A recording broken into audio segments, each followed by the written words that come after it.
விகடன் டிவியின் வீடியோக்களை உடனே பார்க்க உங்க யூடியூப் ஆப்ல இந்த பெல்லை கிளிக் பண்ணுங்க. தினகரனை வீழ்த்த தீபக், நடராஜனை வீழ்த்த ஜெயக்குமார். எப்போதும் சீனுக்கு வராத ஜெயலலிதாவின் அண்ணன் மகன் தீபக் முதல் முறை பேட்டியளித்து ஜெயலலிதாவின் பிறந்த நாளுக்கு முன்னதாக வெடிவெடித்திருக்கிறார். டிடிவி தினகரனை கட்சியின் துணை பொதுச் செயலாளராக ஏற்க முடியாது, OPS மீண்டும் தாய் கழகத்திற்கே திரும்ப வேண்டும் என்றெல்லாம் சொல்லியிருக்கிறார். தீபாவை ஏற்க முடியாது, கட்சி உடையக்கூடாது, போயஸ் கார்டனுக்கு நானும் தீபாவும் தான் உரிமை கொண்டாட முடியும் என்றும் அந்த பேட்டியில் சொல்லி இருக்கிறார் தீபக். மாலை பொழுதில் தீபக் இப்படி பேட்டி அளிப்பதற்கு முன்னால் காலை பொழுது என்ற ஒன்றும் உண்டல்லவா? அந்த காலை பொழுதில் என்ன நடந்தது? தீபக் பேட்டியளித்த பின் அதிமுகவில் அதற்கு எதிர்வினையாக நடந்தது என்ன? அதிமுகவின் துணை பொதுச் செயலாளராக டிடிவி தினகரனின் பெயர் அறிவிக்கப்பட்டு பல நாட்கள் ஆகியிருந்தாலும் பிப்ரவரி 23ஆம் தேதி அன்றுதான் கட்சி அலுவலகத்திற்கு வந்து தினகரன் பதவியேற்றுக் கொண்டார். தினகரனின் பதவியேற்பு நிகழ்ச்சி மிகவும் அமைதியாக நடந்ததாக வெளியில் தெரிந்தாலும் அதிமுகவின் அசைக்க முடியாத சக்தி இனி தினகரன் தான் என்பதை பதவியேற்பு நிகழ்ச்சி நிரூபித்தது.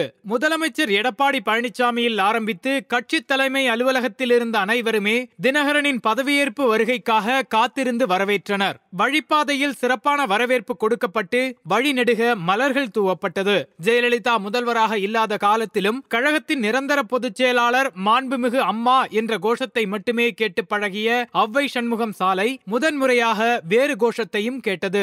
அண்ணன் தினகரன் வாழ்க, வருங்கால முதல்வர் வாழ்க என்ற கோஷம் கேட்டிராத ஒன்று. அதிமுக தலைமை கழக வாசலிலேயே அந்த கோஷத்தை கேட்டபோதும் அப்படி கோஷங்களை போட வேண்டாம் என்று சொல்ல ஆள் இல்லாததால் கோஷம் கூடிக்கொண்டே போனது. எடப்பாடியார் முதல்வராக இருந்தாலும் கட்சியில் அண்ணன் தினகரனின் பதவிதான் பெரியது. இன்னும் ஒரு வாரத்தில் அண்ணன் தான் பொதுச் செயலாளர், அடுத்து முதலமைச்சரும் ஆகிறார் என்று தினகரனின் ஆதரவாளர்களும் தங்கள் பங்குக்கு ஆங்காங்கே சொல்லிக் கொண்டிருந்தனர். கட்சியின் துணை பொதுச் செயலாளராக பொறுப்பேற்ற கையோடு செய்தியாளர்களை சந்தித்தார் தினகரன். எப்போதும் மக்கள் எங்கள் பக்கம்தான், பாராளுமன்ற தேர்தலிலும் சட்டமன்ற தேர்தலிலும் அதிமுகவே மகத்தான வெற்றி பெற்று சாதனை படைக்கும், எந்த கொம்பனாலும் அதிமுகவை அசைக்க முடியாது என்று கூறினார். குடும்ப ஆட்சி நடக்கிறது என்ற குற்றச்சாட்டுக்கு என்ன பதில் சொல்கிறீர்கள் என்ற கேள்வியும் தினகரன் முன்பு எழுப்பப்பட்டது. கொஞ்சமும் தாமதிக்காமல் அதற்கு பதிலளித்த தினகரன், அதிமுக என்பது 1.5 கோடி தொண்டர்களை கொண்ட இயக்கம். திமுகவினர்தான் சசிகலா குடும்பத்தினர்